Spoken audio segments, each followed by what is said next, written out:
real estate is not sales.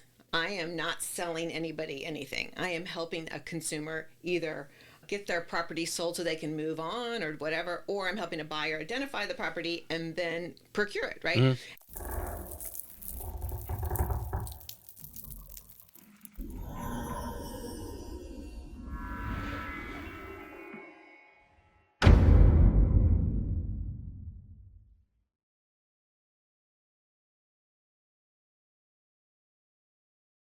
Hey, welcome back to the Real Estate Excellence Podcast. Great show in store for you today. I have a 25-year agent who has won countless awards of recognition. She's a 5-star award-winning realtor. She is an ambassador for the Buffini & Company. She is an author. In reading that book, watching her videos on YouTube, I have prepared a great conversation today. Let's welcome this top producing agent with Better Homes and Gardens Real Estate Lifestyles Realty, Wendy Griffis, to the show. Hey, Tracy. Thanks for coming on today. Thank you for having me. This is going to be fun. I am too, because hopefully we can compact it in. And anyone listening today, get out your notepad. I'm try not to go beyond my normal time, but with your book, and I was diving into it, and as we were talking pre-show, talking to all the great agents, we touch on one or two things in your book. But I want to go through it in depth from the standpoint, you've got some quotes in there, and we'll talk around it because you've evolved your chapters around, and obviously some of the case studies in there, and just expand on it, because I think it's really a tool. Like you said, sometimes you got to hear it in your life 5-10 times. Now, how many times we've been told to eat better, exercise, whatever, and then at some point we're like, you know what? That's what we're going to do. Yeah, I think I shared with you, one of my favorite things is we don't always need more training.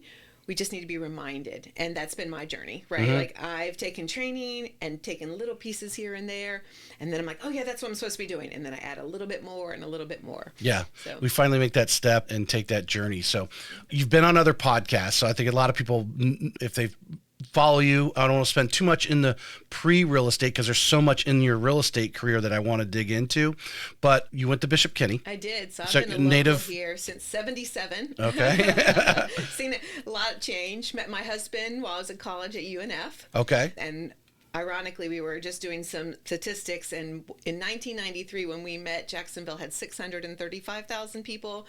We now have 1.7 million. Oh, wow. Almost 3 times. So it's really grown quite a bit. I've been here through it all. And that's just Duval County? Nope, that's Duval, Quad County. So okay. Nassau, Duval, St. John's, and Clay. Right. Yeah. Yeah. And probably within the next few years, we'll be breaking the 2 million. It's going to be amazing. Yeah.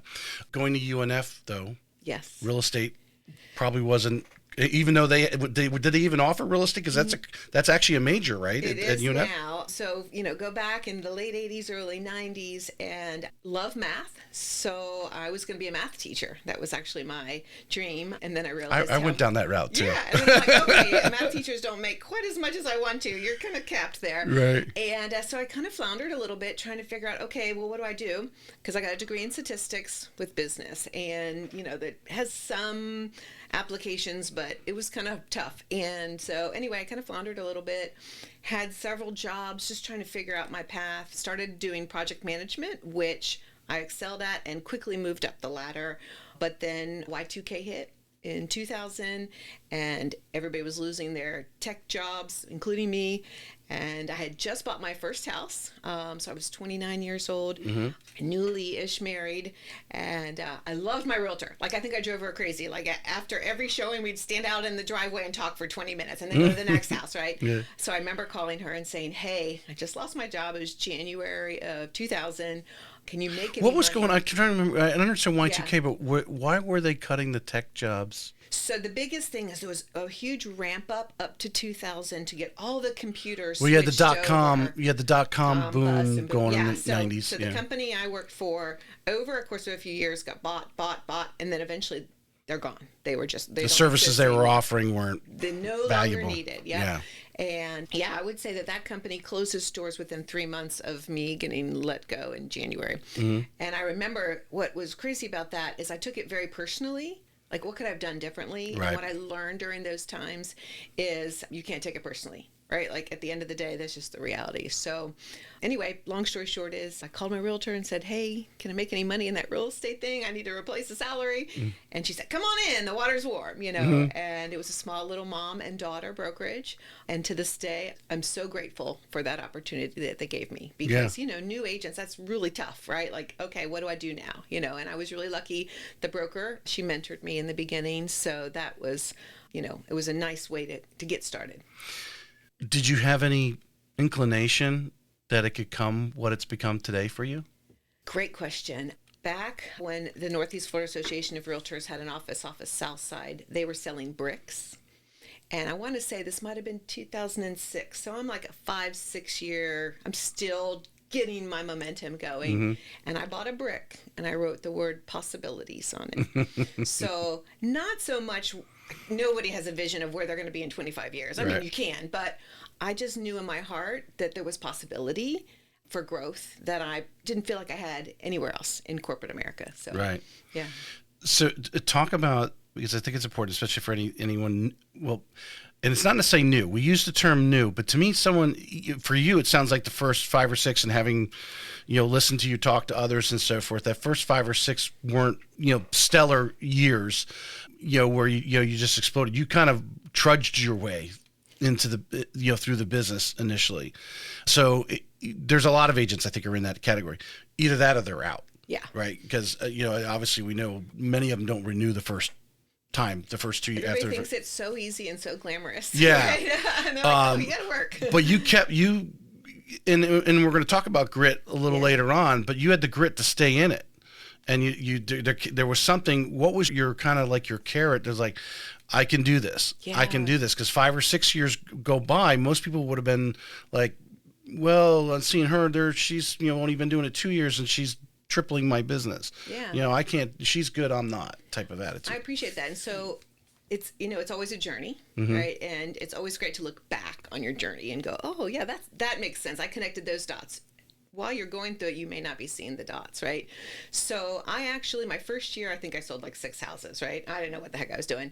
Still good actually for a first year. Right? For many. Yes. Yeah. But once I started to really understand what the consumer needed, I was easily selling 20 homes or more a year by my second year. Okay. But what happened for me is it was less about like the production, like, okay, here's what I want to do, or that I can do it, is that, how do I frame this? I just went to work. Like I was looking for income, right? So I just went to work. The reality is though, nobody really told me you should stay in contact with your past clients, do all these kind of things. Until about 2006. You didn't know the definition of a CRM. Right. That wasn't even like we didn't really even electronically, like I had a Christmas card list, right? Right. That was like on a Word document. That was the extent of our CRM. Yeah.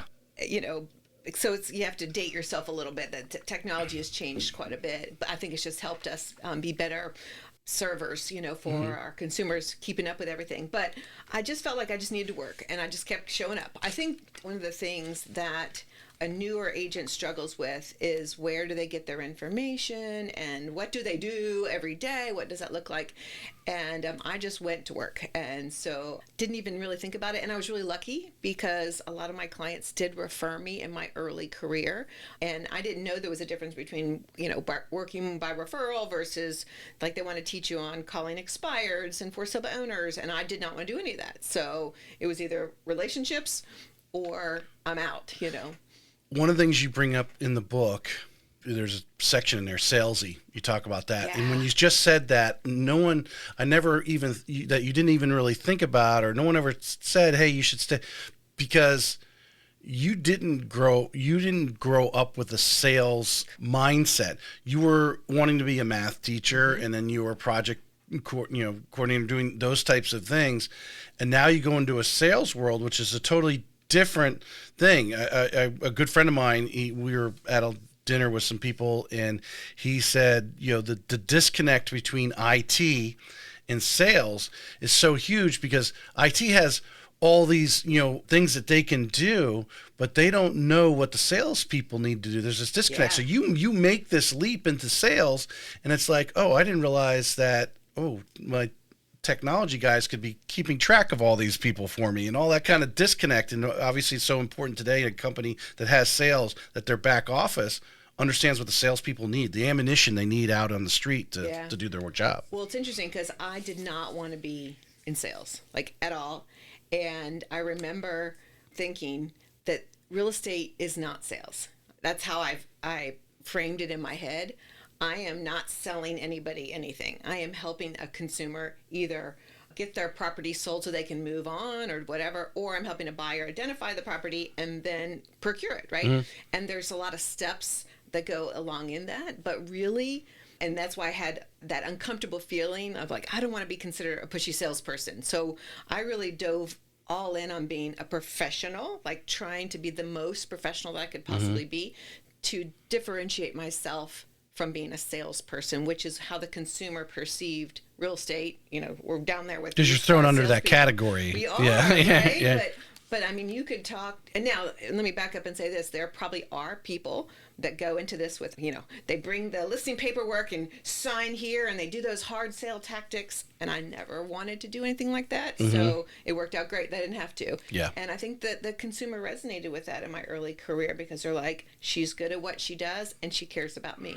Taking more of a consultant role. 100%. Yeah. That's really been on my heart, is how our industry is perceived, which is how I ended up writing the book, because I really wanted to break that mold. Of course, it's one little voice out there screaming, but there are quite a few really great professional agents out there, and one bad apple, you know, tarnishes the whole bunch, but it shouldn't be that way. Sure. I want to mention our sponsor, as my regular people know, Remy Graphics. Makes these nice mugs. You got a nice hot pink one in your, well, actually, I think yours is blue too. I'm out of the pink one. Like you're good.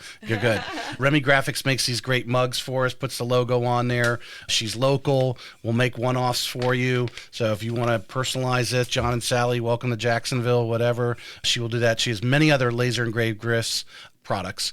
RemyGraphics.com. Thank you, Donya, for that. The book. Yes.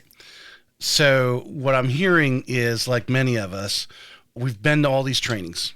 Were you involved in Buffini at this time? So great. Let me, because I think let's jump to that and then we'll explain the book. So ultimately what ended up happening is I kept hiring business coaches. And I would say this started about 4 years into my journey, mostly because I was like, I don't know everything. And where do I need some help, right? I just knew I needed help. I needed some direction. And I remember I hired one company, and they just wanted me to do option contracts and how to do that. I'm like, no, that's not the kind of training I want, right? And then I went with another training company, and they tried to teach me other stuff, and none of it resonated. And so I randomly, on accident, or however you want to call it. That's how I call it. January of 2006, I'm sitting there at a Brian Buffini conference in Orlando, and it's the first session, and he's talking about building a relationship-based business. And I'm like, ding, ding, ding. That is how I am aligned. You're speaking my language. I'm signing up. And I immediately signed up for his training programs, his coaching programs, you know, all of the marketing stuff he did. So, and so this is 2006. My book is 2019. So there's a 13-year gap in there. And a lot happened during those times, particularly just in time for the Great Recession. Am I learning these concepts, right? So now I am, you know, hosting client events. I'm doing all these relationship-based marketing things and falling in love with my customers. But now I'm having like really painful, difficult conversations that they're losing their house, they're losing their job. Like we went through that short sale period between 2006 and I want to say 2000. It was really, it lasted for me. I didn't really see a change. We flattened out around 10 and 11, but you know, it really wasn't until 12 that it really started to go back up again. But those were hard conversations to have. But I think it created some loyalty because I would work for somebody sometimes for a year and never get paid. Right. But I still showed up. And, you know, we went through some very difficult times personally also. My husband lost his job. He was unemployed for a couple of years. You know, real estate was not doing so great. And I wanted to quit. Truthfully, you know, we talk about people lasting. And this was around 2010, I think it was, 11. And I'm like, I can't do this anymore. You filled I can't up. feed the family, right? Like, this is not working. but nobody would hire me because I've been a realtor for 10 years, right? So they're like, what skills do you have? I'm like, I have a lot of skills, but it didn't translate. And so I'm like, all right, well then I'm burning That's my not always, ships. that's one of the things that mind boggles me in life. How someone else out there who's not in our industry, or it could be any parallel industry, has no idea what you do. Yeah. And has no way to put themselves, at least in some way, in your shoes, in some way, shape, or form. Like, hey, what does a real estate agent do? Well, she must be calling on people. She must be having conversations with people.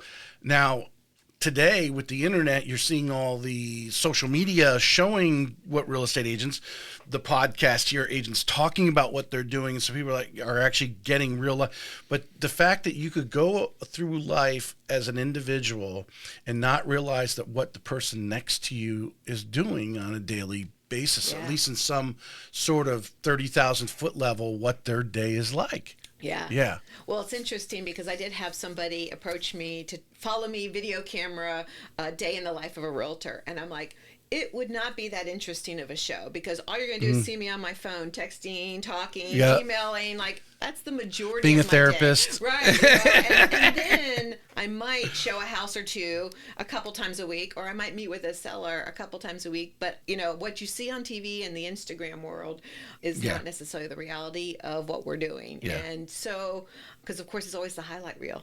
Right. Well, what about the low light reel? Does anyone want to see that? You know, probably not. They want to see you going and cleaning toilets and vacuuming people's homes before. I don't do that. I got a guy. But they don't see the emotional stress that this industry will put upon someone who really is wanting to serve, but sometimes, not all, but sometimes the consumer on the other side's, they haven't broken that trust barrier yet, right? So they're still thinking you're trying to sell. Right. And there's a difference there. You know, you bring up, you just gave me a thought in mind. Every real estate agent should have a camera set up basically in their kitchen. Right. Right. We're at most of the time doing, and the calls that you get after 6 o'clock. Oh, yeah. And the conversations you have. Yeah. Some are business, some are right there. Many times it's therapy and pulling people off the ceiling and that sort of thing. Yeah. But yeah, people don't realize that if you're going to be a good at your business, relationship, you've got to answer the phone after 6 o'clock because that might be the right time for that person to focus on the mission at hand, buying or selling the home. So, you know, it's interesting you say that because I actually learned over the years to, what's the word I'm looking for? Put boundaries on my life. Now, do I answer the phone after 7? Absolutely. Have I had like that? I'm going to be really tired when we talk, but I'll talk to you if it needs to happen tonight. Right. I'll circle back around and say, you know, sales versus running a business, right? And that difference. And a lot of agents get into the business and they're just thinking about making sales, which was me. I just need to make sales. Yeah. But really, 2006 is when I started to shift. I own a business. How am I going to run this business? How am I going to have a sustainable business for the rest of my life? Because now I burn my ships. I ain't going anywhere, you know. You've been in the business long enough. You've seen so many people come in and out. Yeah. I personally believe that a lot of agents only barely look 90 days in advance, if that far. Yeah. And because I'm sure your business would have been different if someone told you from day one, hey, that first customer, you need to be calling them 70 times, saying hi, birthday, whatever. Yeah. And right from the beginning, because I've had some great people just say one of their regrets, you know, George with Christina Welch's team, he said one of his biggest regrets was not nurturing that circle of influence or that sphere of influence earlier in his career. You know, which should be a lot of people teach that for day one. Okay, what's your list? What clubs are you involved in? What other things? Let's start nurturing those people. Yeah, I was really lucky because I did, get exposed to these concepts 6 years in. Gosh, I would have loved it year one, right? Mm-hmm. But truthfully, I was able to go back. But did it mean more? Did it mean something to you now you had sales under your belt that you now knew where to stick it? Yeah, maybe. So it's weird. So the interesting thing about this industry is we want to say, I did this, so I got that. Yeah. It doesn't work like that. That's right? human nature. Yeah. It's human nature, right, to say that. So I've been really fortunate to be part of the Buffini and Company organization because they do provide the foundation for building a real estate business or any sales service business. But they also have a personal growth arm that I would have never been exposed to had I not been with that group. And I think that is one of the key things. Everybody talks, okay, let's talk business, but we are not linear business, whatever. But to your point, we say, how are you doing? Oh, I had a good month. How are you doing? I had a good month. So I recently just did a post because we're starting the new year, and I always do a screenshot of all the homes I sold in the previous year, right? And so 43 homes from 2024. Yeah, I'm trying to figure out what year, right? Yeah. But that says, okay, now I'm done and moving on to start over. But the reality is, if you build your business correctly, that's just compounding to the next year. It's a snowball. Right? Snowball, yeah. And so I don't look at it as, okay, this is my year. Even though we do, that's our industry. Did I have a good month? Did I have a good quarter? Did I have a good year? Of course, that all matters. But am I building a business for the long term? That's my focus. And so if you look back at my career, now I'm 850 plus sales in my career. And that to me is like a lifetime achievement that I'm going for, not what did you do this year, what did you do this month. All right, so you started with Buffini in roughly 2006. Okay. Then we lost everything. Yes. During the Great Recession. That could be, hold on, because I do want to get into the deep into the book, because I've made some, a good dozen marks in here that I want to talk about, because I really think it's a great educational podcast for those listening.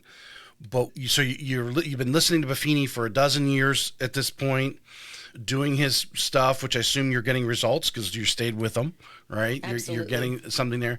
What brought you about to say, hey, I need to put this on the paper, as you said earlier? For sure. So with Buffini, we have this, foundation of help, to get a coach and those kinds of things. And around the time I was writing my book, say 2018, 2019, that was when a lot of the tech companies were just, putting millions and millions of dollars into trying to capture, we'll call it, the dirty behind the scenes secret is, you go online and you click more information on this house and you're really signing up to someone who paid to capture to get your information and then to sell you, right? Yeah. And I never wanted to do anything like that. And the consumer did not know. They just see this great website with lots of pretty pictures and great information. They're like, oh, this is great. Oh, I want to get more information. And so they just end up working with the first person that they clicked on. Now, that first person may be legitimately a great agent, but the consumer didn't know the difference, right? Yeah. Like, could I have a better experience? And on the outside of looking at that, because I didn't follow those practices, I had many people say, oh my God, I had the worst realtor. I had the worst experience. And I'm like, how do I get the word out that you can have a better real estate experience? And that's kind of what started me down that path. I was part of multiple masterminds that talked about how important as a authority, once you have some experience, give that information back out to the world, right? So it's kind of an authority marketing piece. Say, oh, you wrote a book, you must know something. But it was really several people in my life at that time who said, yes, this is good information. You and I are on the same page in that standpoint, because I started the podcast that we talked about earlier, what was the premise of actually getting day one. But as time has gone on, and now in 3.5 years in, at 2.5 years, we're hearing about the NAR settlement, right? Yeah. NAR, this lawsuit, and all the brokerages, the big brokerages involved. And I feel the collateral damage is the fact that social media is out there and they start downplaying real estate agents. Yeah. I'm sure you've had clients, call on your listing. Oh, I don't want to be represented. I know what I'm doing. And, just that the value of real estate agents were degraded here. And so I'm like, I've said, well, actually, part of my podcast and what I've been doing for 3 years now is getting the stories and why people should be using real estate agents. Yeah. This is not, I don't care how many times. Actually, the pros still use real estate agents. Yeah. And they don't bother getting into the weeds, so to speak, with what the real estate agent is doing for them. Yeah. Keeping them out of the weeds.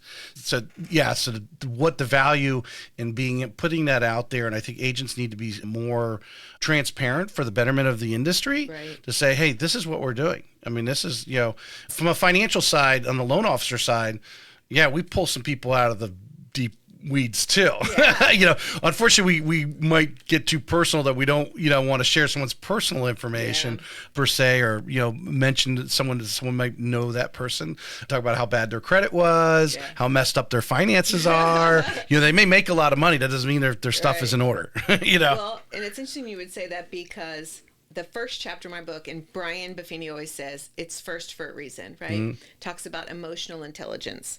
And the reason why I put that Good segue. We're segueing right into it. All right, let's go. But the reason why I chose that is, and nobody wants to talk about, the consumer doesn't want to talk about, that they may have stress issues, or they may have emotional stuff wrapped around this house, right? Like, because people always think, we're just... I don't want to show my weakness. I don't want to show my Achilles heel. Yeah.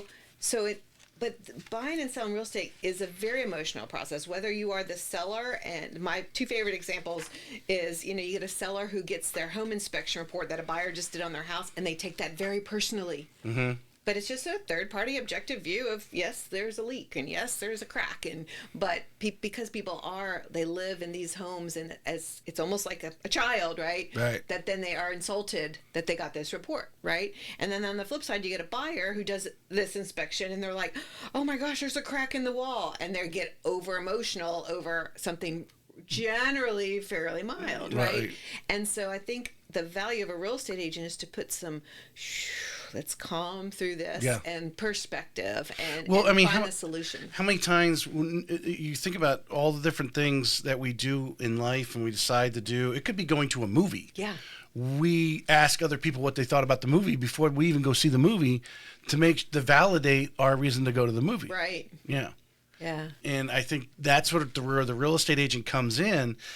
They are the person who's done 850 transactions and are going to guide you through this home buying process, because they've done it 850 times and they still don't know everything. Oh, for sure. Yeah. Yeah. In fact, I was driving over here today, and so I have a transaction manager. She's been with me 20 of my 25 years. I'm so grateful. Mm-hmm. But I text her and said, we have to add a new task because we have a closing today. And I shouldn't say this on film, but here we are. And we always give a closing checklist to our buyers to say, here's the things you need to do. Turn the electricity on for the day of closing. Yeah. And they didn't. And so now I'm like, okay, we have to add another task to remind them or follow up and just say, did you turn it on? Right? I mean, you wouldn't think you would have to do that. We're all adults, but at the end of the day, that's what a real estate agent does. That's what we're here to Make do. sure to take that weight off your shoulders, the weight off your mind, and remind you of something as small as turning the electricity calling on. the power company and telling I'm closing, turn it over to me on that day. Yeah. Yep. So the first part, in just going in order in your book, and I suggest, if you are, I guess you can get this on Amazon. Is that where, or I mean, you have some copies, I guess, or you have, but I think everyone should read this book. I love you. Yes. No, it's really good. It's well written. It's very simple read. You can read it in one night, but it's like that thing. You're hearing all the things, but you're also relating that you've been doing these things, and you've obviously seen a return on investment. For sure, 100%. For some of these things, and which is, the importance, like you said, of writing it down, because now you're not losing that thought. You've actually put it in the book now, which, part of your learning process, right? We take notes in class. We see it on the board, we write it down, we hear it, and you take it in. So the first thing you were just talking about a few minutes ago, the online, and I worked 12 years. The first 8.5 years were with Quicken Loans, which now Rocket, and then Loan Depot, working in the call center, taking all those types of leads. If the lead came directly to either on an 800 number from an ad on television, or came directly through the website, they went directly to Quicken's website, those were considered those are prime leads, because the customer's obviously going directly to, versus lower my bills or rate, or all the different click things that these people have. And people don't realize how many times we got, because we were paying prime dollar, Quicken was anyway, and I'd get on the phone and go, oh man, I haven't even finished filling this thing out. The information's already being transferred before you even hit submit. Yes. Yeah. And then the big thing, they got recently trigger leads, obviously from Arlen. Another mortgage lender pulls your credit. Yep. It's going out to a bunch of other things. They're trying to stop it. It's been in legislation. There was some defense spending bill a month ago. I guess they dropped it out, but there's a push to stop allowing the credit bureaus to sell your. I do realize that. And so if we framed it, we're in business to generate business, and we need, I hate the word leads. I call them potential clients. Yes, that's good. Okay. Words matter, but our industry calls them leads, right? So again, we're already cheapening the relationship. Hey, I got this lead, whatever. But that is an okay thing to do if you're trying to generate business and you're just trying to get started.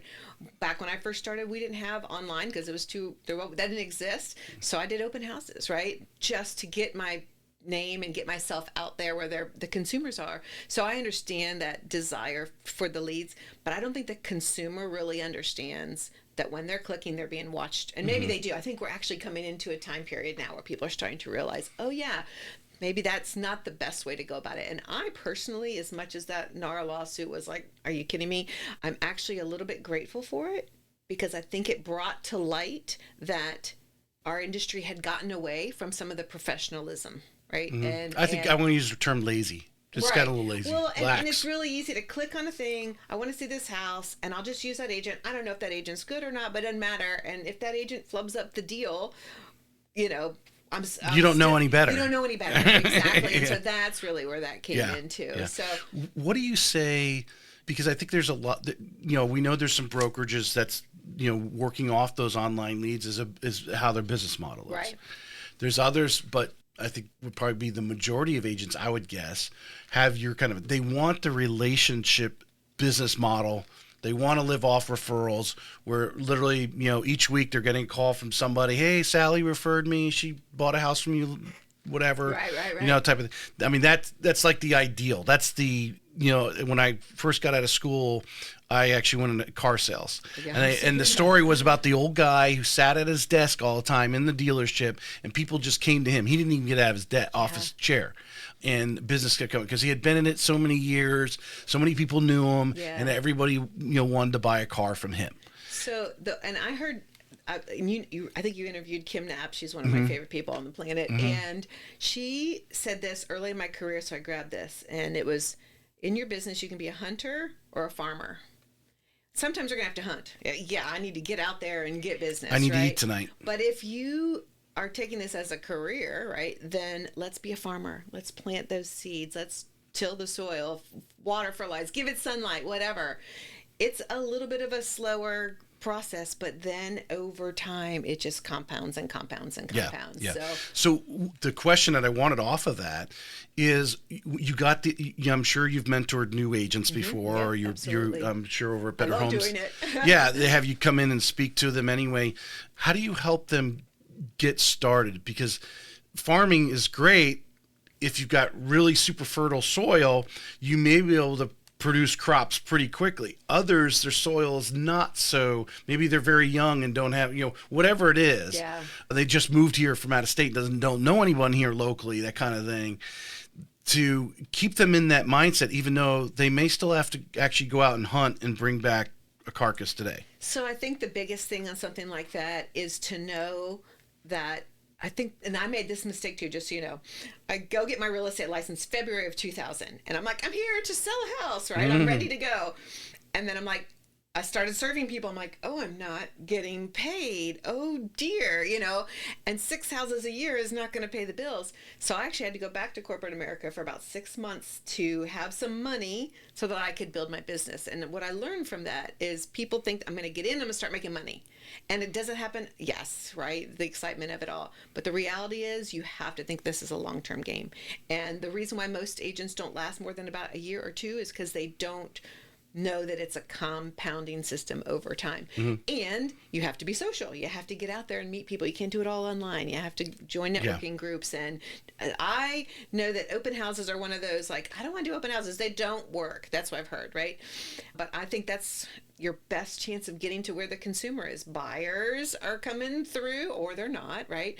And then you have the neighbors of the sellers, right? So you have people who want to buy and sell houses right there in an open house. So to me, I feel like that's a great way, but you can absolutely get in networking groups in your church and, all the other things. But I think the key point is you may be very well connected, but if you are also not competent, then none of that matters, because people will like you, but they may not do business with you, right? So you really have to develop your competent skills also. And so to me, they say the first 2 years are your learning years, and then from there, it's your earning years. Right. So, Right. and I know that's a long time to say, okay, I'm going to build this business for 2 years, but you got to have some money and reserves. All right, we talked about the internet thing and then the emotional intelligence. Yeah. You write in here, and it covers a lot of actually things from how you're doing negotiations and so forth. Expand, because I think, and I brought it up, I bring it up on the show each time, so it's tough for me because I've had all these conversations. And then but it's so important that when I hear the stories and I'm reading what you've written in here, just you have to be the adult in the conversation. Yeah. And sometimes your person, maybe buyer, seller, whatever is talking directly to you. You need to be the filter, not a pass-through. Right. You need to be a filter, and sometimes you might want to wait an hour before Yeah. you actually say something else. Yeah. Because you need to be that professional and have that emotional intelligence. Yeah, so great kind of segue on that is I don't know if I always had emotional intelligence. It was something I developed over time. Mm-hmm. So I made a lot of mistakes early in my career. And I'm just going to reference the Buffini organization, not so much because he's like, here's what you should do, here's what you should do. But that community is a community of givers and personal growth people, right? Yeah. And so I would find myself going to these conferences, kind of quiet, sitting in the back, not really talking to anybody or whatever. But anytime I talked to someone who was successful, they would say, what book are you reading? And I'm like, Stephen King? Right? Like, I'm not reading any books, right? Yeah. And so I remember, and it was about 2011, maybe 2010. I have to go back and look. Maybe it was earlier than that. I lose track. I'm like, you know what? I need to start reading books. If I'm going to get to that level, that's what I need to do. But I wasn't a reader except for nonfiction. So I started Audible, was my first book. And my first book was Power of Ambition by Jim Rohn. Mm-hmm. And then that book just got I love like, listening to him on YouTube. They have so recordings good, of him. so good, Oh, yeah. right? And so the next book and the next book and the next book. And so that's how my emotional intelligence journey began, because I started to really understand Success Principles by Jack Canfield and Boundaries by, I can't even think of his name now, but he's the emotional intelligent dude, right? Anyway, Godman, something like that. Anyway, so I got to a point where I read the books too and can't remember all the authors. I know, right? Yeah. But so what ended up happening is I committed to reading a book a month, right? That was my goal. Now I read like 4 a month, right? So to me, that's where the emotional intelligence comes in. You may have it naturally, but if you go to work on it, right? And say, how can I better myself? What can I read? What can I learn to have that emotional intelligence, so that the biggest thing is to not take things personally, right? Like that's so important. And to be able to let go. My favorite example, I remember pulling up to my driveway. I've got a $1.5 million listing and $2.5 million purchase. And not just so you know, that's not my average sales price. Right? So these were two big sales. One was contingent on the other. And I'm in my driveway, and the buyer of the one I was selling backs out of the deal like a week before closing, which means that sale's not happening, and therefore the one they're buying is not happening. And I gave myself 30 seconds to like say some things out loud and scream in my car, and then I'm done. Yeah. I'm over it. And getting on the solution side. Okay, what can I do? If anything, maybe Right. you can't do anything, but to me, that would have 10 years before would have derailed me. I've been gone for a month. I'm going to just stay in bed for a month, right? And so my goal is to just shorten the amount of pain that I allow myself to have. That story actually fits into one of my other questions I've been adding, because I told you I'm trying to put this book together with a premise under grit by Angela Duckworth. And I call it Everyone Needs to Create Their LLC. And love, laughter, and consistency is their grit. So yeah. You just gave me the laughter. Okay. Because you've done this before. You were thrown a curveball that obviously, because of the price point, was even more dramatic to you, because everyone gets excited with the bigger sale that they've got and you took that moment to scream and yell in the car, and then you probably laughed like you just did. Yep. About it, because what can I do? Yeah, what can you do? And to me, you gestured towards faith earlier. That's the way he's throwing me a curveball. Right. I can get upset for 30 seconds, a minute, whatever you need to do. go hit a punching bag or something, and then you laugh about it because you've been here before. The sun's going to come up tomorrow, yep. And you laugh about it. So I'm going to take that part out because we just answered the laughter part of it. Good. Because you have the reps in to know, okay, yeah, that guy backed out. There's some reason to it because maybe there's a better buyer coming in, or whatever it may be. Something better is going to happen, and that's your attitude, and we laugh about it. Yep, for sure. Yeah. I could speak to the love piece too if you'd like. Why you love real estate? Yeah, go ahead. Well, actually, not love real estate. That's the premise of that question. Okay. But yeah. So love also was not a big part of who I was or how I expressed it. I guess would be the way to put that. Of course, I love people, right? But in my early career, I was so worried about being considered a salesperson that I just went all in on being the professional, right? Like, okay, I memorized the contract. I know the numbers backwards and forth. Which you need to do. What you need to do. Don't miss a deadline. You know, very important. But it really wasn't until the Great Recession and Brian Buffini being part of that organization, one of the things he has us do is write personal notes. And I know that sounds like, okay, you're writing a personal note. But what I found in that journey of committing to personal notes is that you don't write a personal note that says, I hate you, you're the worst person in the world, right? You're usually saying something of gratitude and thankfulness and how much you appreciate that person for whatever reason. And I found doing that consistently actually worked on me. It kind of cracked open that love, that heart piece of it. So, and I have these customers right now I'm working with, I don't know, we're probably in their 5th sale or something like that.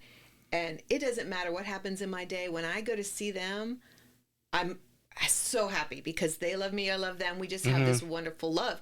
But I don't know, early in my career, I could have showed that because I was a little nervous. Like, oh gosh, they're going to... If I screw this up and... Yeah, if they don't think of me as a professional, then, I'll be a salesperson. But it is not unusual for me to leave a client and say, bye, I love you.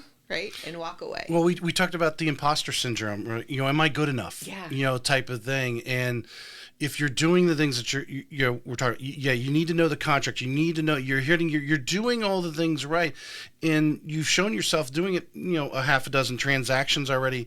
You need to start having some confidence that you're probably pretty good at this. Yeah. You're active in the industry and you're having these conversations, and when those people are not giving you accolades just because. I know sometimes we like to think like our neighborhood's the best neighborhood, so we want everyone to move in our neighborhood. There's other great neighborhoods that you are doing a good job. Be proud of yourself and be confident and expect that relationship and go after it. Like you're saying, you go and start creating it because that person's going to say great things about it when the transaction's over too, just like the last one. And I would also add this little tweak to that. Don't hold tight to the results. If you just give. And one of my favorite sayings is never grow weary in doing good, right? Because sometimes you can grow weary. But what I found, especially when I feel like sometimes I want to give up, just keep going, keep giving, keep loving, right? And so I'm gonna hold that clip because every time I do a podcast. But okay. All right, so we talked about emotional intelligence. That was that thing. Let me just flip the page here. I got all these markers in here. I love that you did that. It's so fun. Well, whether it was the title of the chapter or your bold sections in here where you kind of make a quote.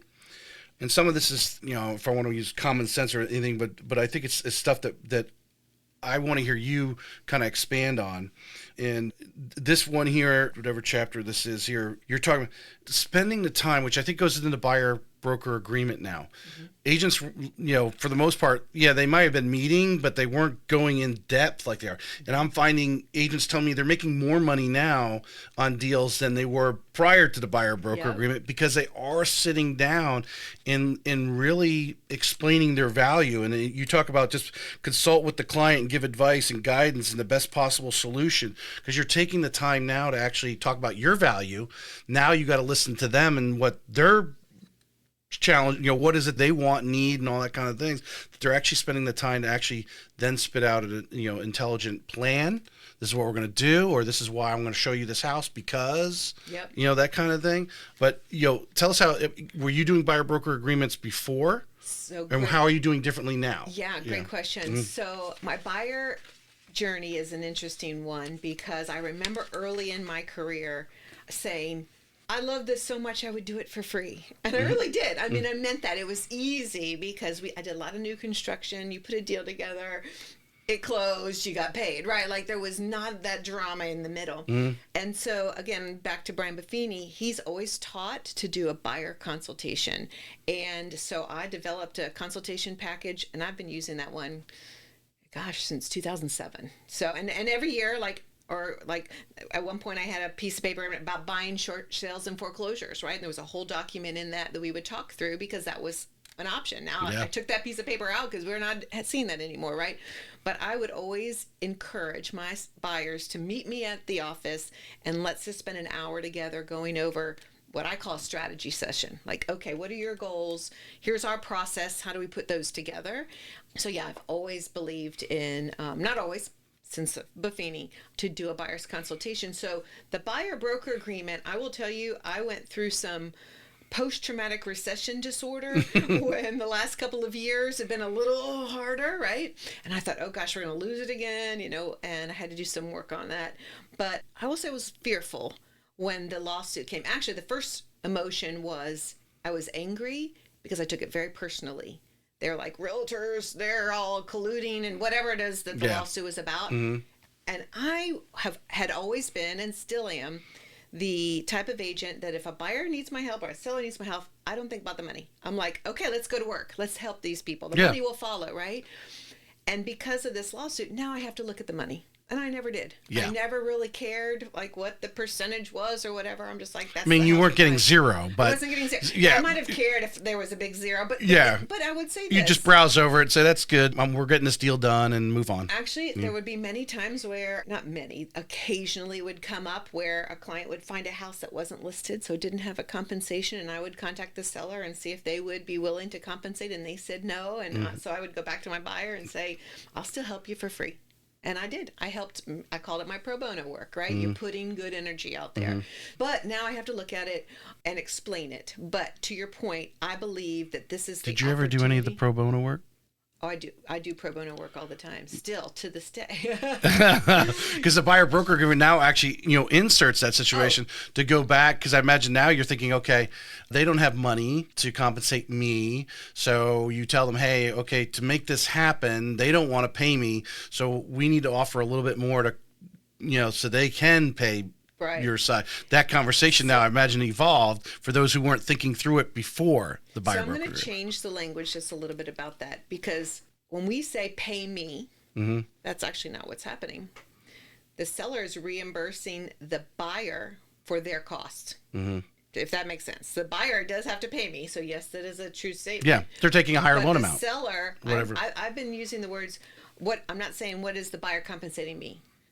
Or what is the seller compensating me? I'm saying, what is the seller reimbursing the buyer for their BBA? Yeah. Right? Yeah. That's really what they're doing, is they're covering that. So I'm just switching that language just a little bit. But typically, once I've signed a buyer broker agreement and I've established my value, we really haven't had much problems with that. Occasionally, you'll get that seller who says, I'm not doing anything. And I have a letter to the seller that I've written explaining the importance of having, seasoned, excellent, a buyer agent on the other side and why they're worth what they're worth, right? And I'll send that over to the listing agent and I say, please present this to your seller. So I've done that a few times if I get a seller who's pushing back on not offering anything. So just for the audience, because there's there's different angles on this part. As a if you're representing the seller, your listing agent, are you broadcasting that and in the ways that you can? What the seller, because I meant when you have that seller consultation, you're talking about, hey, are we willing to put some money to the side to compensate the buyer because we know that's going to come? Are you broadcasting that, or are you telling the buyer's agent, make an offer and we'll work from there? I will not do the make an offer. I think that's bad for our industry, and I think that it ties the agent's worth to the offer. And those are two separate conversations. But I will say this, and this is a kind of spin. We're in a market where it's more of a buyer's agent market. We're in that 4 to 6 month of inventory, right? That could shift. If we were back in 2022, let's just say that, 21, right, where everybody was paying more than asking, covering appraisal gaps, buying it as is, they were throwing it at everything. That might be a market where buyer's agents don't get paid from the seller, because a buyer is going to have to step up and say, I want that house. I'm willing to pay my own agent's compensation in order to get it, right? But that's a seller's market, and that was extreme seller's market. We're going to be balanced or more buyer for now. So the approach I'm taking now is to encourage my sellers to offer, and yes, I absolutely use it. Think of it as an incentive and a marketing tool. You know, what do builders do when they need to sell their property, right? Their, listings or whatever, they're like offering to pay their closing costs. They're offering to buy down their rate. They're offering incentives. Yeah. And that's what sellers need to do in this market environment right now. Currently, yeah. All right, chapter 3, analysis and promotion. Position yourself to win. Yeah. Talk about that. So again, it's kind of pulls back to my statistics background, but when a seller is hiring an agent, generally the old school thought process is this agent's going to sell my house.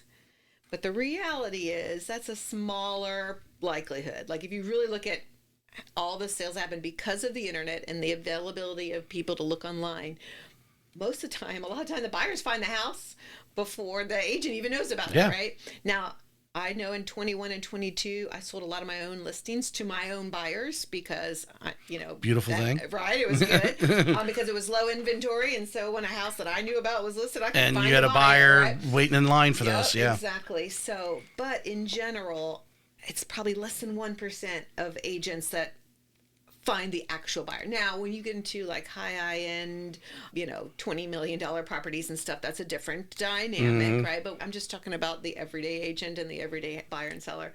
So when I get a listing opportunity, and this is the other kind of switch, a lot of heavy listing agents, they just want their signs in yards. And they're like, okay, if I get 10 listings and 2 sell, that's great because my signs are in yards. I look at it as one listing, one sale. Like, how can I help this seller accomplish their goal? And so the analysis and promotion, I have a very, very detailed statistical view on pricing. Pricing is like your number one marketing That was tool. actually my segue because I got it marked right here. Yes, price matters, right? And now, do I get these sellers says, but I want to price a little high. Do I have a couple of those now? Yes, right? Like, so it's that emotional intelligence. I'm not going to take it personally. I've given you my best data. If you choose to ignore it, that is your choice, right? But, here's where I think we need to be, right? So I really do that. And then understanding trends. And I learned this during the Great Recession. When I actually sold a lot of short sales during that time because I saw the trend going down. So I would tell a seller, if you price just below where it's going, you'll be the next sale that happens. And they would get it. And who wants to tell a seller you have to price just a little bit lower than what everybody else is doing? Usually it's like, I want to price higher than that because my house is better, whatever. But if you have their trust and you are truly doing it to help them accomplish their goals. And have the facts. Like it's a statistical analysis.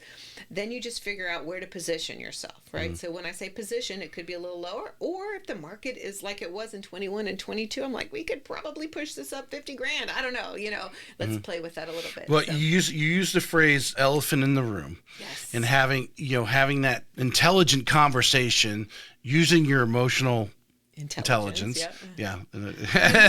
Because I see it on a daily, and I'm not on everybody's email. Yeah. But I will get when someone's price reduction. I get 2 or 3 a day coming to my email, and that's just whatever handful of agents that whatever got my email and is in their database or whatever. And with the 12,000 agents in the area, obviously listings are growing, or we have plenty of inventory back now.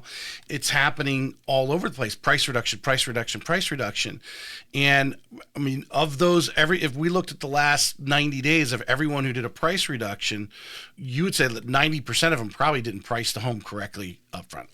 So that's a great question. First, I want to say the elephant in the room, to reference that, is I always say no amount of marketing is going to sell an overpriced house, right? So a seller wants to see what marketing you're going to do, right? And yes, do we have a very robust marketing plan? Yes. Do we use a lot of social and get to expose the property? That's very, very important. But if you overprice it, you've just killed all the marketing that you just did.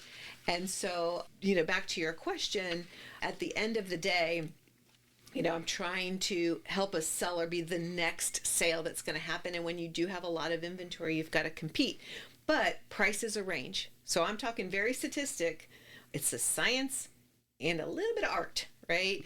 And so the art piece is where you might have priced it a little high, and then you have to make a reduction to get it right, because you still don't know exactly what any one buyer is going to do, right? And so whenever I do a price analysis, it's always a range. Here's what I think is worst case, middle, and then we might be able to go here, right? But if we try here within 3 weeks and we haven't gotten any showings or offers or whatever, blah, blah, blah, we're making a reduction because we need to get it to sit on the market. The only caveat to this, and I had this happen, it was in Deer Creek. Lovely home for sale. I had the range of what it should sell for. It didn't have a pool and didn't have room for a pool. So other houses were selling that had pools and room for pools. And ours did not, but I still think we were priced right. So it could be priced right, but you got to analyze it and look at it. And then one of my last favorite sayings is, price isn't always the problem, but it is often the solution, right? So, if it was on the market for $1, would it sell? Yes, right? Yeah. So you just got to figure out that price that is going to make it sell. Right. What is your attitude, ideology, plan, especially now? I think, every agent probably has or has had in the last year a home that is in a community that's still got construction going on. So we're competing against these builders that are, buying blocks of money, the buy rate's down. They're putting a lot out there, which is being built into the price of the home. But now you got this person's got this year-old home and they've got to leave. Yeah. And they're trying to sell that house. Are you, just to give a pretense of why one reason why houses, but any house sitting on the market, are you going out there and saying, hey, seller, okay, we can list it at this price, but here's what we need. We need to make sure that there's the buyer's compensation in there, because there's value to the buyer there. We're offering a buy down incentive of $10,000, whatever, all these things being built in there, because you've got to match up a lot of times with these builders and all the things that they're offering. So if you want to offer this higher price, you better be advertising that you're offering all these incentives along with it. So I'm going to say that I take an opposite approach, because buyers, if you're a buyer, you type in your price range first, then maybe location, then maybe number of bedrooms, bathrooms, right? Like, price is the first thing. And if you see a house that's priced higher, you're going to do one of two things. You're going to go, what makes that one so great? And you're going to try and look at the pictures and figure it out. And you may just ignore it and say, that seller's overpriced. Right. You're not reading the details. Right. Yeah. You're just moving on. Or even understand. Right. What it all means. Right. So, and when I work with buyers, so one nice thing about my business, even though I've grown to the level that I have, I still work about 50-50 buyers and sellers. Mostly because someone who's selling is also buying. So I got, both of those. But because I get to see both sides of that equation, I can help my sellers because I know how buyer behavior is, right? So to be just a listing agent, you might lose the pulse over the touch of what's going on with buyers. Right. And same thing when I'm consulting with a buyer, I'm like, okay, I've been with a lot of sellers. I know where they go, like, and how to manage that. And so typically I would say, let's get the price right. And then we can negotiate the other things. Right. If they want those incentives or whatever, let's negotiate them. Right. But the key thing you just said, though, it's really important, is the ability to have hard conversations. And that's that emotional intelligence piece. And I've had 2 listings. They're still in my heart, in pain, over the last 2 years, because they bought the peak in 2022, new construction. So new construction's still going on. And now 2 years later, they're being relocated, one to Virginia, one to Utah.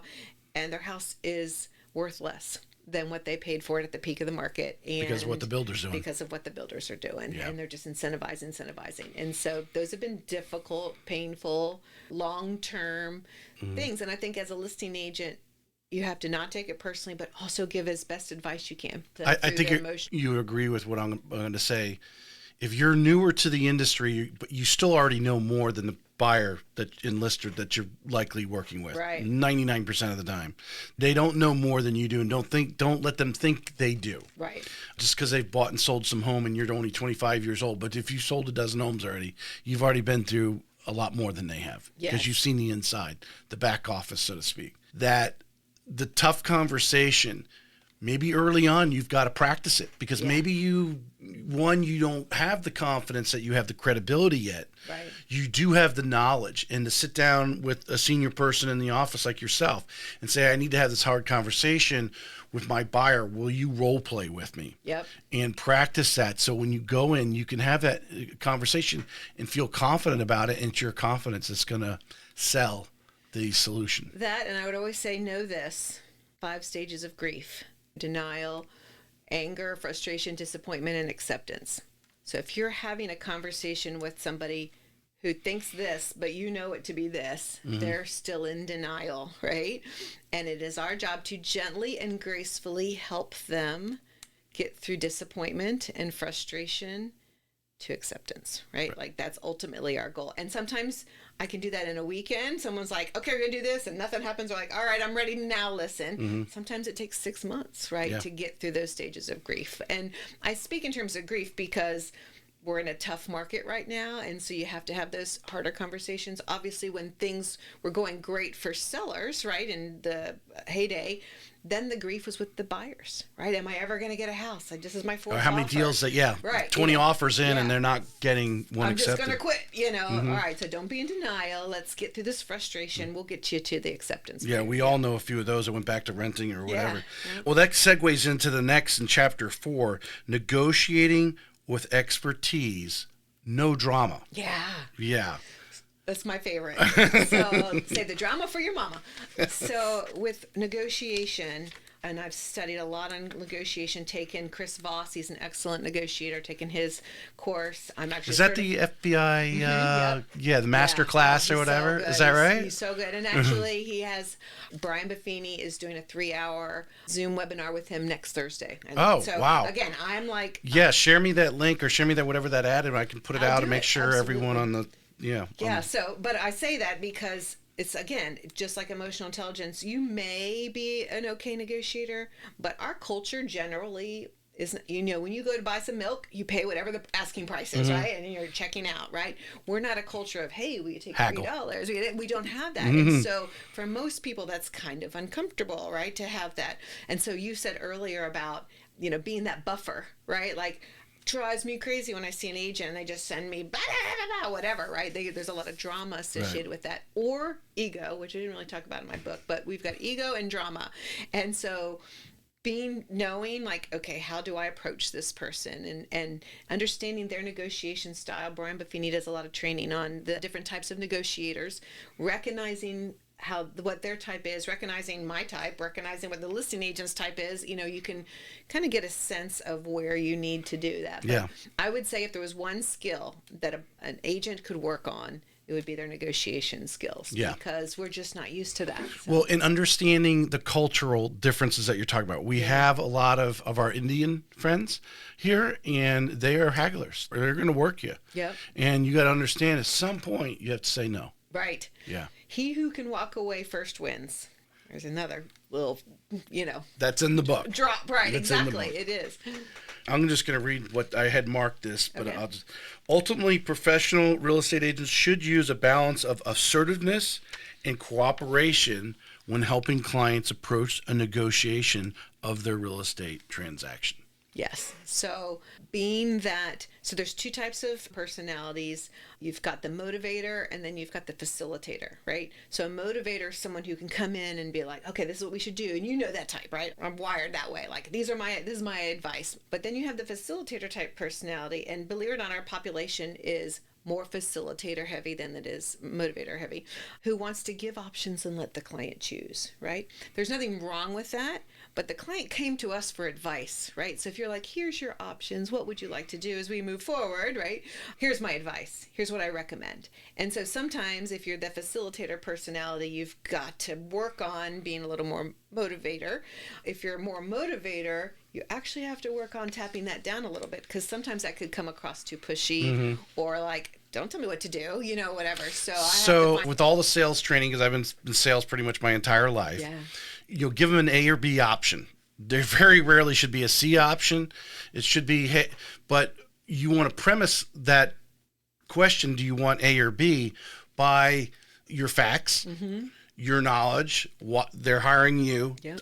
My recommendation based on what you told me would be option A, but here's another option just to give you another option. And I think 75 or higher probably is still going to go with what you actually recommend. Absolutely. Yeah. Yep. And then you just got pros and cons. Like every decision in a negotiation, there's pros and cons, and being able to spell that out. So one of the things I do, I don't know if it's the right way to do it, but I will have a conversation on the phone, but often I will type it up in an email first. Because sometimes when you're having a negotiation conversation, there's emotion tied to it. And to be able to push that down a little bit and then give you some time to read it, digest it. Get your full thought. Get your full thought and then react, right? So often I'll say, hey, let me send you a detailed email of what we're going to be discussing. Then once you've read it, then we'll jump on a call and discuss it. And then that way, I feel like that helps people. Yeah, and it helps me when I get into situations with loans, because you're looking at numbers, say, well, here's your numbers here, and this is your costs and so forth, and this is what your payment will end up being if you go with that type of loan, and versus something you have to put it in writing, yes, so they can see it. Then you can get on the phone and talk about it. You see that there are two different options. Oh yeah, and you highlight obviously the important things they need to know, and then they can make a decision that they feel confident about. Yep, I always like to say my job is to give them the information they need to make an informed decision. All right, Chapter 5 is skilled transaction management, smoothing a bumpy ride. And I want to actually segue that into something we had gestured earlier.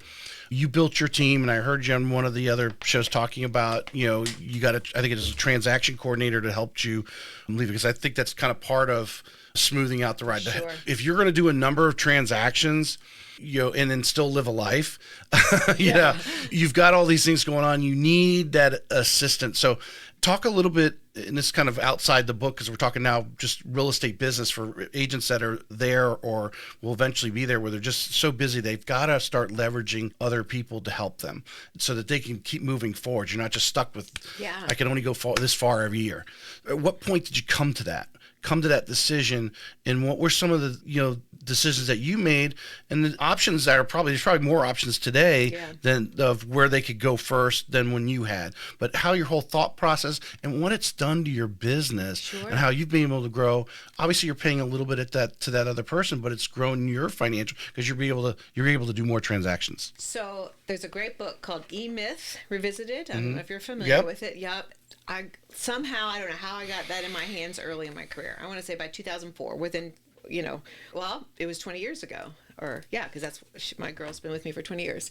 And when I read that book, it was like a light bulb moment. I'm like, yes, I can do all the tasks. But if I'm going to run a business, I need to figure out the highest and best use of my time and delegate the rest.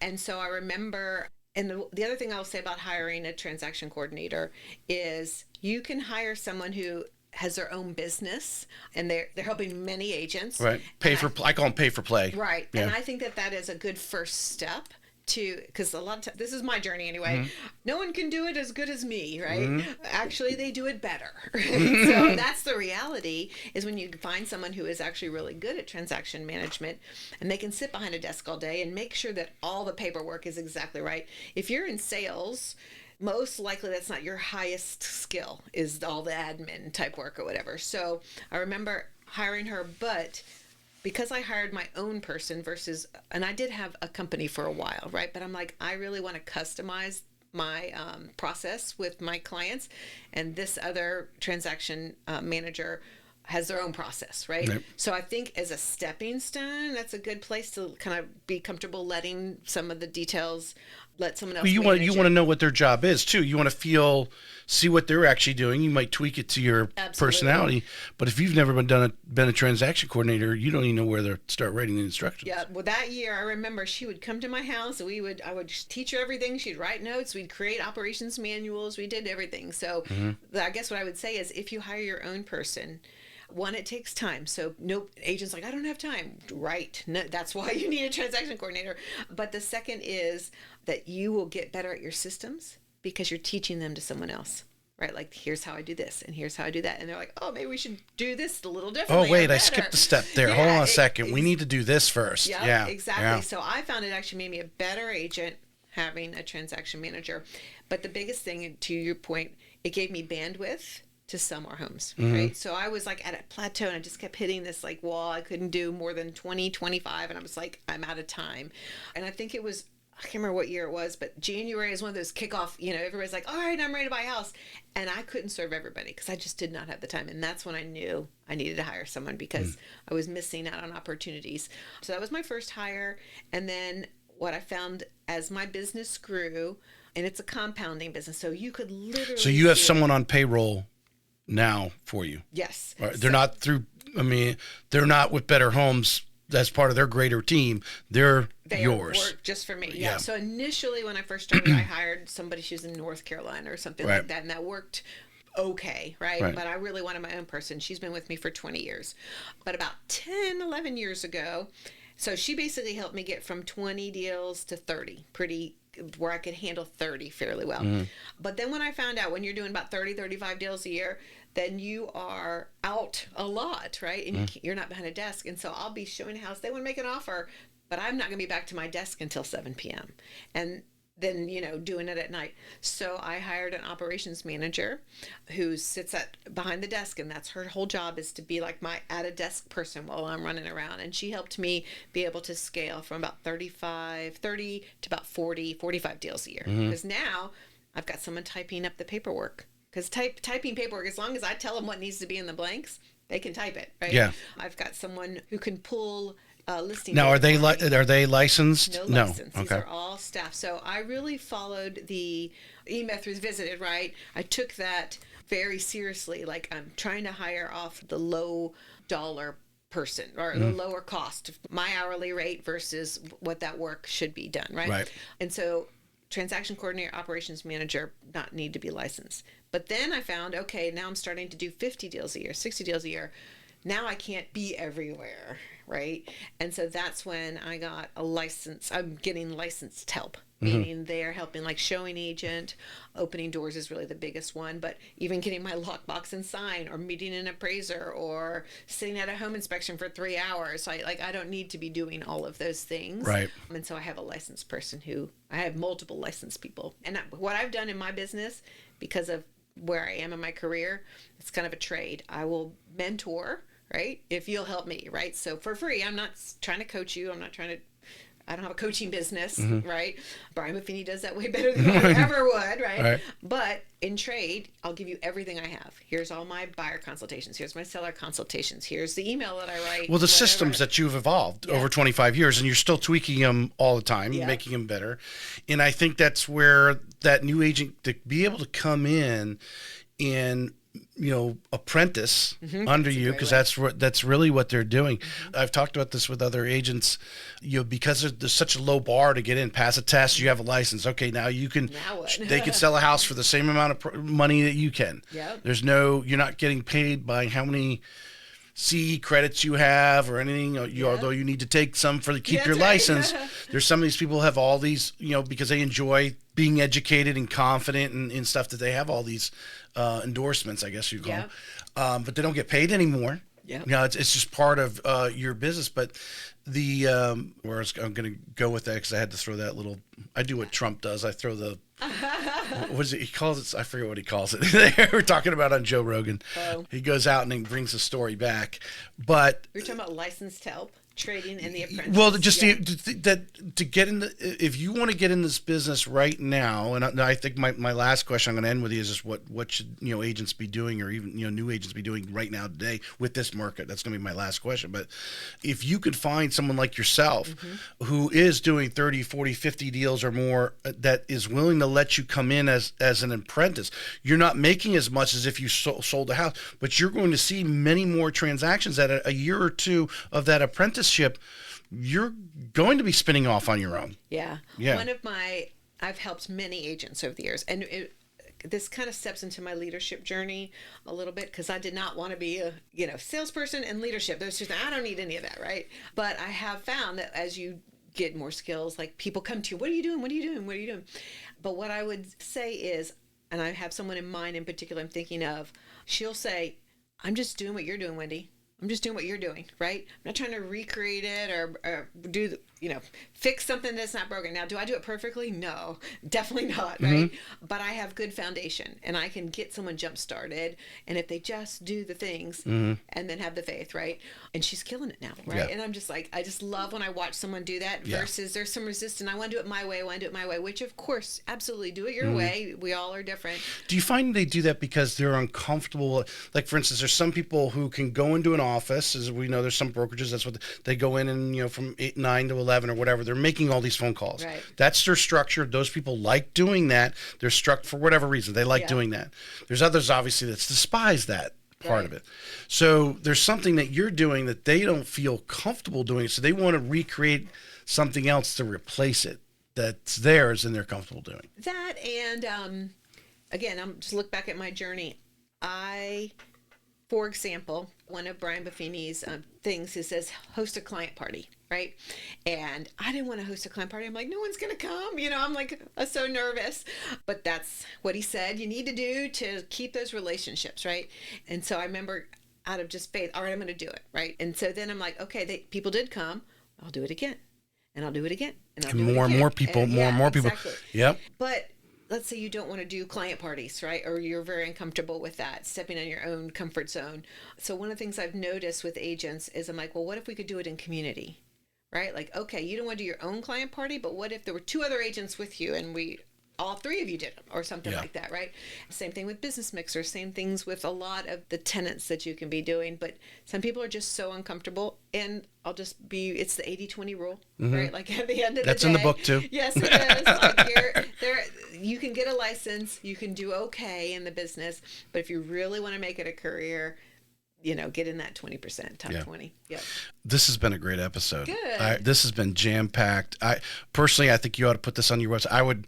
I would be just flattered to actually, if you shared it with all your people at Better Homes, Sure. especially the new agents coming in, and these people are asking, say, hey, watch because I think we covered a lot, yes. which hopefully will lead them to actually read the book and get between the lines information. That's right. Yeah. Let's finish with this. Just your recommendation right now, the current marketplace. We've got listings are growing. Interest rates there's no real sign of them dropping anytime soon. It is what it is. What should every agent be doing right now? So I'm going to tell you it's been... Or 2 or 3 things maybe. Right, yeah. It's been a hard couple of years, right? I say that. I had a great year last year, which is really funny because it doesn't I want to say, great. because that was the question. I've seen, looking at agents' numbers, what some people did in 23, are down a little bit. They're still doing good because they're good agents, but they're down a couple million or whatever, where other agents have excelled in this market. Yeah.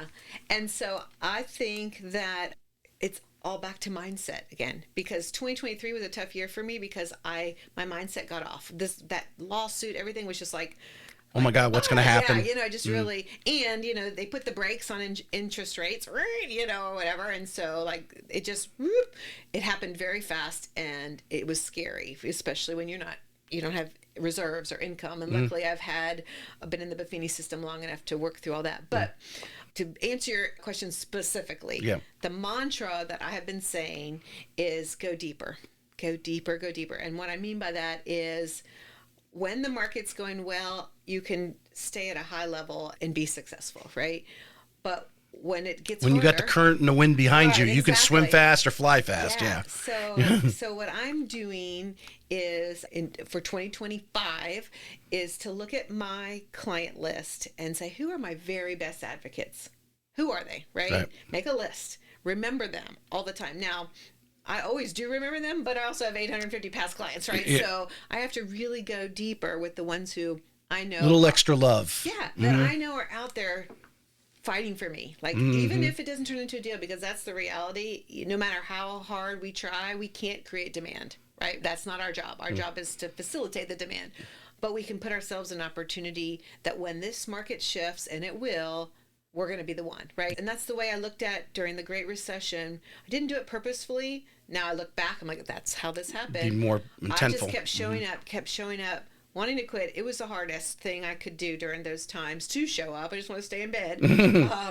But because I did all of those relationships that I poured into during that 5-year period, when the market started to get better again, I couldn't see straight. I was so busy, right? Yeah. And so that's the way I look at it right now. We can't create something that doesn't exist, but we can really deepen our relationships. Use this as an opportunity to set yourself up for when it does shift. Well, it's a really good time to read your book. Thank you. And start inputting some of the things that you're talking about. And again, this is not rocket science. Yeah. You're just putting it all on paper. Yeah. This is stuff that works. Maybe follow Buffini if that's who you choose to follow, and start implementing their plans, because you have time to, you're not running around, signs in the yard, got multiple offers. You have some time now to start putting your systems in play. Absolutely. Making everything, giving that great foundation, so when it's there, you're ready to take off. And you talked about earlier in the very beginning about setting your goals and just thinking in terms of the month or the next quarter. Mm-hmm. Every year I sit down and we do a very extensive, not just goals. I don't like the word goals so much as what's my vision for my life, right? 5 years from now, back up 3 years. And then how am I going to implement that this year, right? So now is a great time to be putting those implementation ideas in place. Because the one thing on the LLC we didn't talk about, and it really sums it up. Consistency. For sure. You've got to put these systems in play, and you got to stick with them no matter what. My favorite example on that was one of my very first client parties I ever decided to do was a pumpkin patch. It was like 2007, I think was my first one. And then we're in the Great Recession, and I didn't have the emotional energy in 2009 to host it. So I think I hosted it once, twice, maybe 3 times, and then it was like, took a year off. I did. I just didn't have the emotional energy. It was just like really, really tough times. And my customers were calling me, "Are you having your pumpkin patch this year?" I'm like, "Okay, I will never miss the pumpkin patch again." And so now I don't think we're on 17th year, 18th year, something like that. And I have clients who came when their kids they didn't have kids, they had little baby kids, now they're teenagers, college age, So it's that consistency. They can count on that every October I'm going to be hosting a pumpkin patch. Whether they come or not doesn't matter. And one year it rained, and one year it was colder, not so many showed up, whatever was going on that weekend, but you kept doing it. And the key thing is, it's not necessarily about the event itself, is that the fact you have an opportunity to reach out to your database invite in a them. Giving way. That's, 30 days before and then 30 days after, thanking them for coming, so so I do at least 4 client parties a year, sometimes 5. So. Well, like you said, you're putting out all the invitations, you're contacting them, social, whatever it is, content, and then you're posting the pictures and everybody having a great, you have 2 months worth of content right there, just planning before and after your hosting party. And it's a giving system, right? Yeah. So, and I can't tell you how many times this has happened. I get the phone call, "Wendy, it's been 10 years. And they've not talked to me. God, isn't that just like... And then they go, "But thank you so much for staying in contact and inviting me to all your things over the years. But now I need to sell my house. I'm moving to California," right? Yeah. Sounds hopefully good to not. Me, or whatever. You know what I'm saying? Like, at the end of the day, you can't hold so tight to the result. Yeah. You just got to come at it with an open hand. Like, I'm here to serve. It's that, I call it, the leap off the cliff and figure out how to fly on your way down. And when you start building up that momentum that you're talking about, and it's that time, it's like, oh man, I haven't had a call in a couple of days. I don't know what's going on. And what's my next client? You make that leap of faith, and the person from 10 years ago calls you out of the blue. You haven't you're like, oh my God, how they've been actually reading my stuff. Yeah, you don't even know. I appreciate you. Come on. This has been a great show. There's a lot of content. Thank you. I appreciate that. Those are listening, please like, subscribe, all those good things. Wendy's show, see, today is Friday. The audio will go out on Monday. Okay. I should have the Facebook video. The YouTube video is already, of course, is streaming there now, but the formalized one should go by Monday morning as well. And then we'll see some reels next week, but just solid content for the entire time. We could probably talk for another couple hours. But. I like talking about it, right? So thank you. Thank you. All right. This may be it for today's episode of Real Estate Excellence, but we both know your pursuit of excellence doesn't stop here. To connect with the best of the best and really take your skills to the next level, join our community by visiting TracyHayesPodcast.com, where you'll meet more like-minded individuals looking to expand their inner circle and their personal experience. That's available at TracyHayesPodcast.com.